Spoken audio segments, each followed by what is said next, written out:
Is MLB The Show 16 better than MLB The Show 18? So I thought that we would break out both games, put them up one after the other, side by side, and see just how they stack up.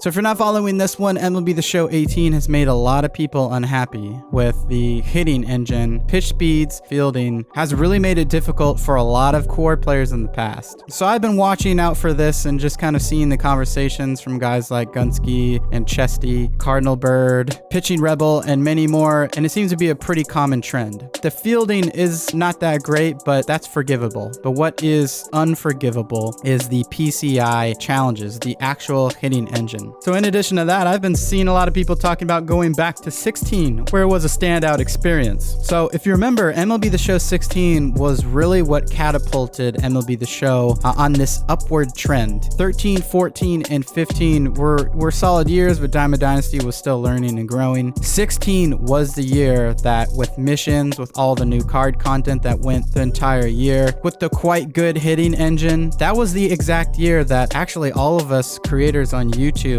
started. So I've been seeing a lot of people talk about 16 being better than 18. And so I thought we'd run the test. We jumped into it, and as you can see on the screen here, I've been flipping back and forth between 16 and 18. We did the same type of a setup, and here's what I discovered. So the graphical changes look exactly the same. Like there isn't that big of a difference. The actual swing feedback is very different because it's no longer buckshot, but it actually has a reticle like it was here too. I don't know what they did in 17, but that's when they introduced buckshot, when it started to get strange. But here you can actually see reticle with the timing and contact results and exit velocities looking really good. In 16, I felt like I could actually get to pitches that you can't currently this year. So high inside fastballs, low inside sinkers, outside changeups. I could sit back on those and try and use proper timing. And if I'm using a good hitter, put them into, the spots I should go on the field. So, I mean, just look at some of these hits. Like, as I was swinging in my head, I was already training myself via 18 that, oh, this is gonna be a pop-up, or this is gonna be a ground out, or I shouldn't swing at this, that I should only swing at pitches down the middle of the plate, which kind of feels like that's the situation with 18, that only pitches down the middle that you don't move the PCI is only balls that you can put in play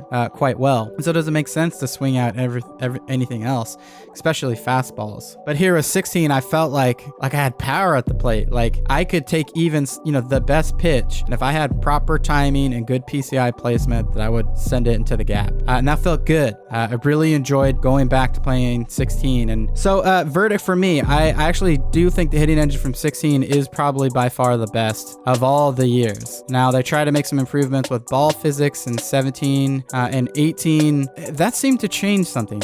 So for me, I agree. I think that MLB The Show 16's hitting engine was the best. I'm gonna do another video where I try and do a deeper analysis of why. This is just kind of like a kind of rant or a talk video, just my initial findings, but I'm gonna dig deeper. I'm gonna try and see what exactly is happening, and then get back to you guys here in a little bit. I mean, I'm trying to make the game better, trying to help bring this back to glory. Obviously, I'm invested into the game just like many of you. So thanks for listening to this one, and until the next one, we'll see you guys. Peace.